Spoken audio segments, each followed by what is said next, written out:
Le Malawi marque une étape historique avec l'ouverture officielle d'une unité de chirurgie cardiaque à l'hôpital adventiste de Blantyre. Des centaines de personnes sont baptisées dans toute la Colombie à la suite d'une campagne d'évangélisation qui se poursuit dans tout le pays. Au Fidji, des efforts collaboratifs sont menés pour lutter contre le diabète et élargir l'accès aux soins.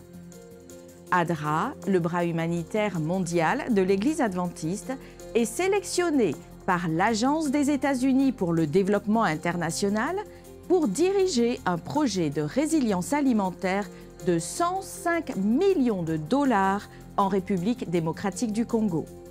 Ces histoires et d'autres nouvelles pleines d'espoir, maintenant sur ANN.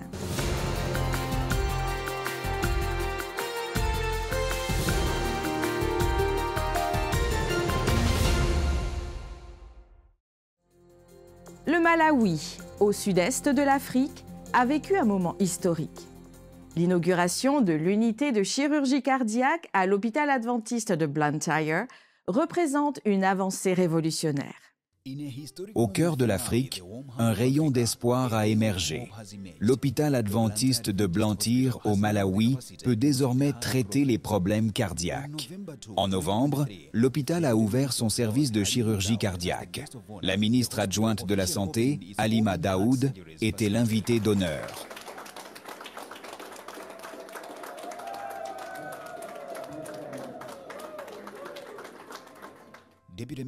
Elle a salué le dévouement de l'hôpital, reconnaissant ce changement majeur et affirmant qu'il a apporté un soulagement à de nombreux patients qui n'ont plus besoin de chercher des traitements coûteux à l'étranger, comme en Chine ou en Inde. Le gouvernement du Malawi dépense beaucoup pour envoyer ses malades en Inde ou en Afrique du Sud pour des chirurgies cardiaques.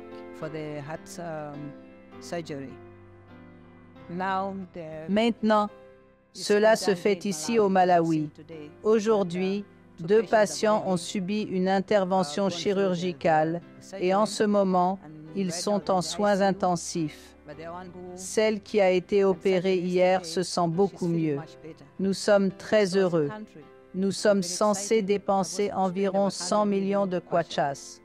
Mais cela nous coûte presque 1 milliard de kwachas par an pour envoyer nos patients à l'étranger. C'est beaucoup d'argent pour un petit pays comme le Malawi. Une équipe de cardiologues des États-Unis est dans le pays pour soutenir les opérations de l'hôpital. Jason Blanchard, le chef des médecins de Hearts for Mission International, a déjà supervisé 2 chirurgies cardiaques successives, un début prometteur pour l'établissement.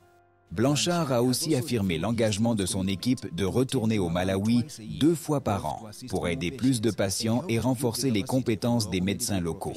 C'est donc important pour les Malawites et pour notre ministère. Il est tout simplement essentiel que nous parvenions à réellement exploiter les capacités des Malawites pour gérer et diriger ces organisations. 10 personnes ont déjà reçu des soins spécialisés, entièrement gratuits. La tutrice de l'une des malades qui ont bénéficié des soins a déclaré ceci.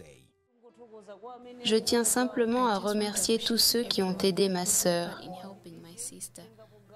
Puissent-ils continuer à le faire pour de nombreux Malawites qui ne peuvent pas payer de tels frais? Hubert Gassinger, le directeur de l'hôpital, a décrit ses premières opérations comme la réalisation d'un rêve de longue date. Il s'est engagé à fournir des soins de qualité dans l'établissement. Je suis ravi. La joie se voit sur mon visage.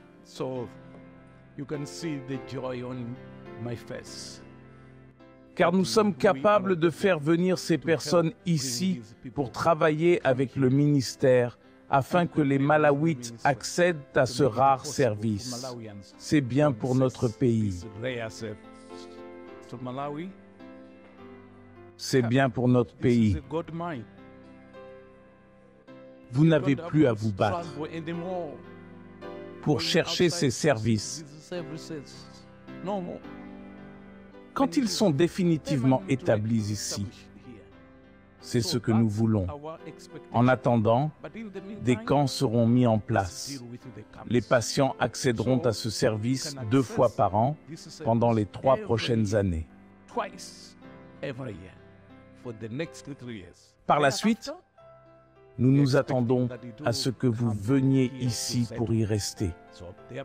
Des personnes vont mettre cela en place. Nous devons donc examiner l'équipement, le personnel et la logistique pour que cela se produise. Cela inclut également la construction et les infrastructures où tout ceci sera possible. En attendant, des camps feront l'affaire. Le pasteur Nyirenda, président de l'Église adventiste du 7e jour au Malawi, a souligné que prendre soin des malades est un pilier de la foi chrétienne, et c'est ce qui a motivé la création de cette installation vitale. Extrêmement ravi. Vraiment ravi car c'est la première fois que cela se déroule au Malawi. Et à l'hôpital adventiste Blantyre, enchanté en effet, Jésus a fait 3 choses. Il a enseigné, prêché et guéri. C'est pourquoi c'est œuvre que Jésus a accomplie. Pendant des années, le Malawi a supporté le fardeau financier d'envoyer ses citoyens à l'étranger pour des chirurgies cardiaques. Maintenant, le fardeau sur le système de santé se soulage enfin, et l'hôpital est prêt à accueillir des patients d'autres pays, répandant la guérison à travers le Malawi et dans le monde entier. Peter Mwamba de Blantyre au Malawi pour INN. Le sommet de la communication a réuni plus de 180 communicateurs adventistes et producteurs de médias de la division interaméricaine. Il a mis en évidence l'utilisation de la cinématographie comme outil précieux pour l'évangélisation. Débutant par de courts entretiens, des panels de discussion, des activités interactives, des rubriques spirituelles, des sessions de prière entre autres, des communicateurs et des producteurs de médias des 24 unions interaméricaines de l'Église adventiste du 7e jour, des champs et des centres de médias, le sommet de la communication s'est terminé par une présentation des nouvelles productions, des projets de films et de la nécessité de maximiser les opportunités de partager l'Évangile par des moyens créatifs. L'une des discussions portait sur le cinéma en tant que plateforme évangélique pour partager l'Évangile avec les autres. Advent Health et Orlando Magic ont collaboré avec Un Habitat pour l'Humanité pour construire une nouvelle maison dans le but d'assister la communauté de la Floride centrale. Tom Johnson nous en dit plus. Advent Health et Orlando Magic travaillent ensemble avec Habitat for Humanity pour réaliser des rêves. J'ai le plaisir de vous inviter à remettre les clés à Tanisha.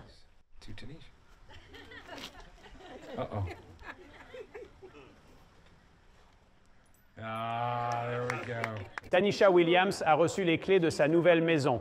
Les bénévoles d'Advent Health et d'Orlando Magic ont aidé à la construire. Il s'agit de la 2e maison Habitat for Humanity, construite en partenariat. La première date de 2021. Une autre maison est prévue lors de la prochaine saison de la NBA.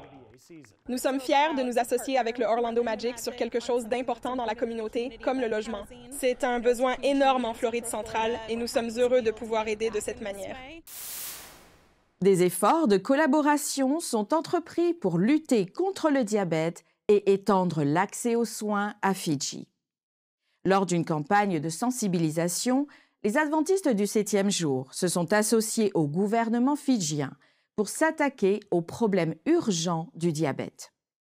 Le vice-premier ministre Bimam Prasad a souligné la gravité de la situation en déclarant « À Fidji, le diabète à lui seul cause 1/4 des décès, ce qui est considérable, et il représente environ 1500 décès par an, soit le taux le plus élevé au monde. Ce constat est très alarmant. » La campagne, orchestrée par Diabetes Fiji, en collaboration avec la clinique Hope, le ministère des services médicaux de Fidji et les partenaires internationaux tels que ADRA Australie, s'est déroulé pendant une semaine enrichie par des programmes éducatifs et des services sanitaires dans le but de sensibiliser et d'offrir une assistance médicale vitale. Parallèlement, une équipe médicale de l'Église adventiste Granite Hilltop de Sacramento en Californie a effectué une mission au campement de Deba en fournissant des soins médicaux essentiels. Ces services comprenaient des interventions chirurgicales mineures, des traitements dentaires et des soins oculaires qui ont bénéficié à de nombreux Fidjiens ayant besoin de soutien médical. Pendant ce temps, la mission adventiste du 7e jour de Fidji a présenté le projet d'ouverture d'une nouvelle clinique à Nakavika, à Namosi. Financée par l'Église américaine, la future clinique sera dotée de salles de consultation, d'une unité chirurgicale et d'installations pour les patients en convalescence. L'Église adventiste de Visayas occidental, aux Philippines centrales, initie la mission du nord-ouest de Panay dans le cadre d'une organisation stratégique. L'Église adventiste du 7e jour dans les Visayas occidentales a subi une réorganisation stratégique, aboutissant à la naissance de la mission du nord-ouest de Panay. Cette nouvelle mission, relevant de la Fédération des Visayas occidentales, est désormais le principal centre des initiatives adventistes dans les provinces d'Aklan et d'Antique, aux Philippines. Elle recherche une approche plus ciblée dans la diffusion du message du salut en Jésus-Christ pour préparer les communautés à son retour imminent. Le pasteur Kerry Estrebilla, président de la Fédération des Visayas occidentales, exprime sa gratitude envers la division du Sud de l'Asie et du Pacifique et l'Union de fédérations des Philippines centrales pour leur soutien essentiel dans la réalisation de cette réorganisation.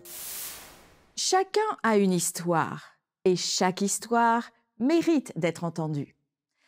Dans le podcast des Portraits ANN d'aujourd'hui, Alyssa Truman interviewe Samuel Neves, le directeur associé du département de la communication à la Conférence générale des Adventistes du 7e jour. Restez à l'écoute pour visionner un extrait de cet entretien inspirant. J'ai toujours été un enfant désagréable d'une certaine façon. Donc, quand mes parents ont remarqué que j'avais une carrure assez imposante par rapport aux autres enfants de mon âge, ils ont réalisé qu'il serait très facile pour moi d'avoir cette personnalité agressive et de devenir une brute. Donc, ils ont trouvé un moyen de m'aider à éviter d'être une brute. Mon père était longtemps dans l'armée. Il en connaissait un rayon sur les brutes. Il a dit, « Voilà ce que tu vas faire quand tu vois quelqu'un qui est taquiné par d'autres garçons, parce que ce sont toujours des garçons, eux qui font ça. Assure-toi de les protéger, place-toi entre les agresseurs et les victimes. C'est enseigner ce que j'ai appris, c'est les inviter à faire partie de ma vie. Quand quelqu'un se débat à la maison avec son mariage et tout ce qui s'ensuit, ils viendront passer le week-end chez moi. Ils voient ma femme et moi avec tous nos défauts, nos échecs et nos difficultés. Et à la fin du week-end, ils repartent chez eux. Ça en vaut la peine. Comment est-ce que tu mets ça dans un sermon? Tu ne peux pas. Il n'y a aucune parole qui serait plus puissante que d'inviter quelqu'un à vous observer dans votre propre vie. Et la chose que vous pouvez faire qui aura le plus d'impact est d'être un mentor pour les autres. Je calcule que pour chaque heure de mentorat pendant laquelle vous apprenez à quelqu'un à faire ce que vous savez faire, vous économisez 100 heures sur 10 ans. Donc, si vous voulez accomplir davantage, le moyen le plus rapide et le plus efficace est d'enseigner ce que vous savez faire. Bien sûr, ils ne le feront pas aussi bien que vous au départ. Mais après cette baisse de performance, quand ils recommencent, ils peuvent probablement le faire beaucoup mieux que toi. Et c'est ce que vous voulez.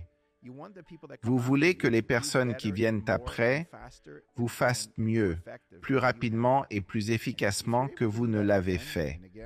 Et si vous êtes capable de toujours répéter cela, alors Dieu peut vous utiliser sans limite. Pour suivre l'intégralité de cet entretien et d'autres histoires inspirantes, Rendez-vous sur la chaîne anglaise d'ANN sur YouTube. L'évangile de l'espoir avance même au milieu de la guerre. Ce qui est impossible pour les hommes est possible pour Dieu. C'est ce que nous verrons dans cet épisode, le dernier rapport sur la campagne Christ pour l'Europe. Même le festin lors du couronnement du roi Charles est devenu un terrain fertile pour les graines du royaume de Dieu. À première vue, il semblait impossible d'organiser des réunions d'évangélisation à Brixton, en Angleterre. Cependant, l'Église a profité d'une opportunité unique dans une vie. Le Saint-Esprit les a poussés à partager des invitations. Elles s'avaient liées simplement à se mêler à la foule lors d'une fête de rue pour le couronnement du roi Charles et à semer les graines pour le royaume de Dieu. L'histoire qui suit m'a profondément touchée.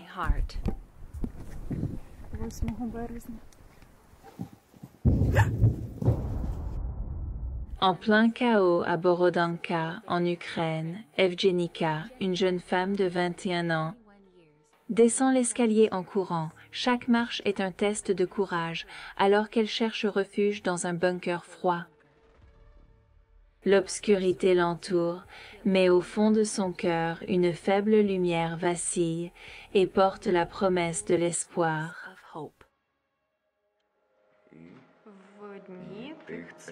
Il y a 2 ans, à Boucha, près de Kiev, elle a rencontré Ilya, un évangéliste travaillant pour Voice of Hope de la Radio mondiale adventiste en Ukraine. Elle n'avait jamais entendu parler de cette radio, et Ilya a commencé à partager Dieu et la Bible avec elle. Ils sont allés à l'église ensemble, et il l'a invitée sur la station ukrainienne de la Radio mondiale adventiste.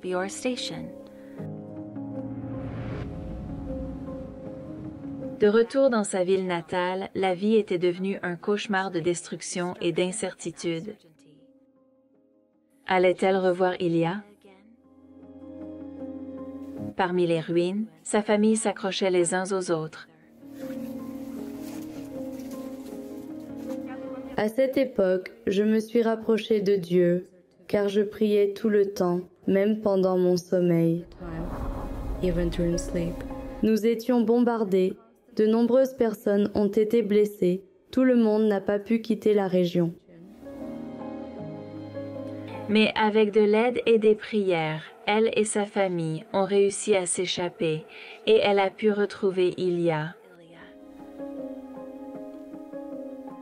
Alors qu'il était bénévolement impliqué dans le projet Hope in Action à Mukachevo, Ilya a fait sa demande en mariage à Evgenika. Et les deux ont partagé leur bonheur même en pleine guerre.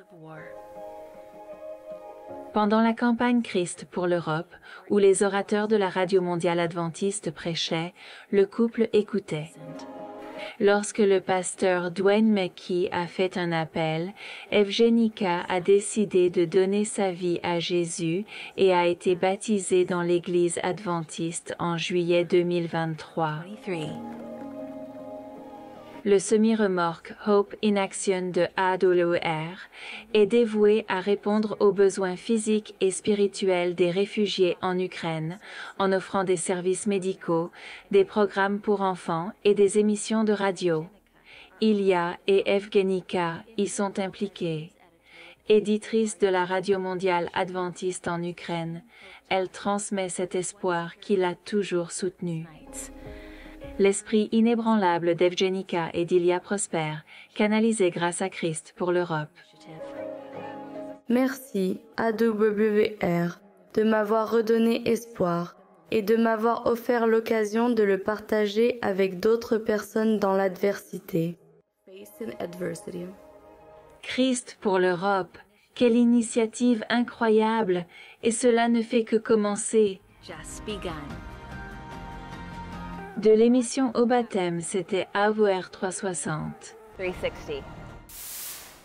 ADRA, l'agence humanitaire adventiste, a été choisie par l'Agence des États-Unis pour le développement international, l'USAID, pour diriger un projet de résilience alimentaire de 105 millions de dollars en République démocratique du Congo.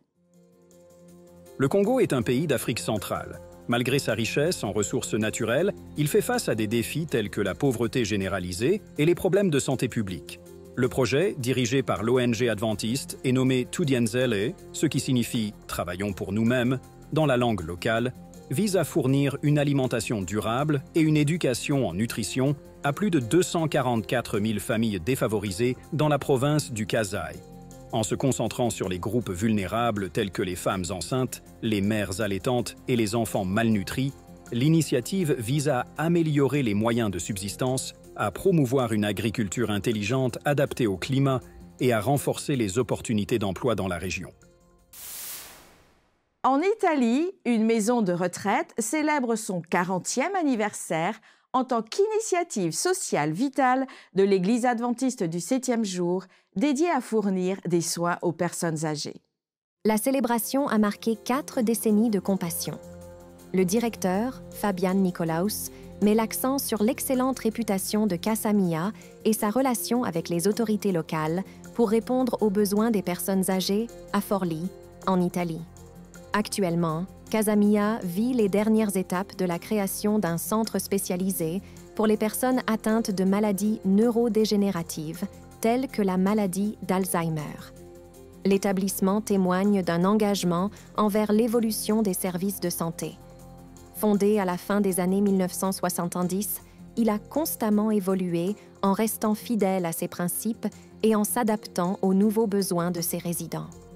Affiliée au service de santé régional, la maison de retraite s'intègre également au réseau AdventCare en Europe, en s'alignant sur le message adventiste de santé pour fournir des soins holistiques et du bien-être aux personnes âgées, tant sur le plan physique que spirituel. Des centaines de personnes sont baptisées dans toute la Colombie à la suite d'une campagne d'évangélisation qui se poursuit à travers le pays. Dans l'Union du Nord de la Colombie, 370 personnes ont été baptisées à Cúcuta après la série d'évangélisation « Il est écrit ». L'événement a eu lieu sur 12 sites différents, avec le soutien des pasteurs et de 40 ouvriers de l'Église adventiste du 7e jour. Le pasteur Robert Costa a dirigé les réunions en mettant l'accent sur le thème « N'abandonne jamais, il y a encore de l'espoir ». Ces rencontres ont été marquées par des témoignages de transformation et de foi, avec plus de 1600 personnes participant au quotidien. Dans l'Union du Sud de la Colombie, la caravane évangélique a commencé à Ibagué et a conduit à 128 baptêmes. Elle se poursuivra dans d'autres villes du sud de la Colombie. Le pasteur André Misso, aumônier adventiste à l'Université Harvard aux États-Unis, parle dans une interview avec Gary Krause de la mission adventiste, de son rôle, alors qu'il établit des relations avec les étudiants, les soutient et crée un sentiment de confiance et d'amitié face aux défis auxquels ils sont confrontés dans l'une des universités les plus anciennes et prestigieuses du monde. L'aumônier reconnaît que les perspectives du monde sont diverses à Harvard et il aborde les défis auxquels les étudiants adventistes peuvent être confrontés lorsque leurs croyances sont remises en question. Surtout si les étudiants ont suivi une éducation adventiste la majeure partie de leur vie. Ici, certaines de leurs croyances seront remises en question par leur père ou leur professeur. Donc nous essayons d'entrer en relation et d'avoir des conversations, de demander quels sont leurs défis, quelles opinions et croyances ont été remises en question par les gens d'ici, et simplement essayer de mieux les comprendre et voir ce que nous pourrions faire pour que l'étudiant continue d'avancer face à ces défis et d'être fort dans sa foi. Le pasteur Michaud mentionne également son implication dans la création d'églises sur le campus et invite les étudiants à utiliser leurs talents pour bénir les autres. De plus, il met en avant des activités communautaires telles que la préparation de sandwiches pour les personnes dans le besoin. Oui, un sabbat par mois, nous préparons des sandwichs pour les personnes dans le besoin, ici même à Harvard Square et Central Square. Nous essayons d'obtenir des aliments sains et délicieux, de préparer de jolis paquets et de sortir ensemble à la rencontre des gens dans la rue. Certains ont de faibles revenus, d'autres n'ont peut-être pas de maison. Nous essayons d'entrer en contact et de partager un peu de bonté. l'amour de Dieu et de leur demander leur sujet de prière. Nous impliquons les étudiants dans ce genre de projet. Il encourage les étudiants de l'Église adventiste du 7e jour à être des témoins sur le campus et souligne le rôle de l'Église dans l'accueil et la connexion avec des personnes de milieux divers. Le pasteur Michaud exprime l'espoir que les étudiants approfondissent leur relation avec Dieu, relèvent les défis et deviennent plus tard des dirigeants axés sur l'implantation d'églises saines. Tout d'abord, nous aimerions que les étudiants aient une connexion plus profonde avec Dieu pendant leur séjour ici. Parfois, ces défis peuvent les aider à chercher davantage, à poser plus de questions et à s'approcher de Dieu à un niveau plus profond grâce à la prière, à l'étude des Écritures et à la relation avec les autres. Nous espérons et prions que cela se produise sur le campus, mais aussi lorsque les étudiants passeront à autre chose, là où Dieu les appelle. Ils pourront ainsi mieux comprendre comment implanter des églises saines axées sur la communauté et sur Jésus. Ils pourront le faire là où Dieu les guide, que ce soit ici aux États-Unis ou ailleurs dans le monde. Beaucoup d'étudiants deviennent des dirigeants dans le monde après leurs études ici. Magnifique. Pasteur Andry, merci beaucoup d'avoir partagé avec nous aujourd'hui. Merci Gary.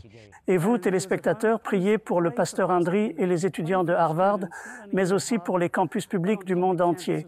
Les étudiants ont besoin de rester fixés sur Jésus et sur la bénédiction qu'ils seront pour l'Église, pour sa croissance, avec un regard focalisé sur la création de nouveaux groupes de croyants.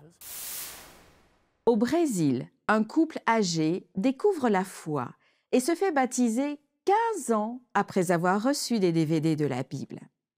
Un couple âgé, Erenita et Plinio Rodriguez, résidents de Villa Flores, à Rio Grande do Sul, ont décidé de se faire baptiser 15 ans après avoir reçu des DVD de la Bible de la part des missionnaires de l'Église adventiste du 7e jour. Intrigués par la série « La tragédie des siècles », ils ont acheté l'équipement nécessaire à la lecture du matériel. Au fil des années, ils ont découvert et soutenu la chaîne de télévision Novo Tempo et ils ont exprimé leur intérêt pour une visite, ce qui a conduit à une rencontre avec le pasteur Charles Vega et sa femme, Ana Lucia. Le couple a été baptisé à Curitiba, Paraná, lors du concile annuel ayant pour thème « Une Église vivante », qui mettait l'accent sur l'importance d'une Église active dans la diffusion du message de l'Évangile. Le concile annuel a réuni des participants des 3 États du Sud qui ont évalué les rapports, défini les stratégies missionnaires pour l'année suivante et mis l'accent sur la dynamique et l'activité de l'Église vivante. Merci d'avoir suivi ANN. Rejoignez-nous la semaine prochaine pour plus de nouvelles du siège de l'Église adventiste du 7e jour. Saviez-vous que l'Église adventiste du 7e jour a une chaîne YouTube où vous pouvez regarder ANN Vidéo, ANN in Depth et plein d'autres vidéos étonnantes sur la prophétie, la santé et l'étude de la Bible? Cliquez sur le bouton « S'abonner » pour ne jamais manquer une nouvelle vidéo. Vous pouvez également nous laisser un commentaire ou un sujet de prière. Une équipe prie pour vous, 24 heures sur 24 et 7 jours sur 7.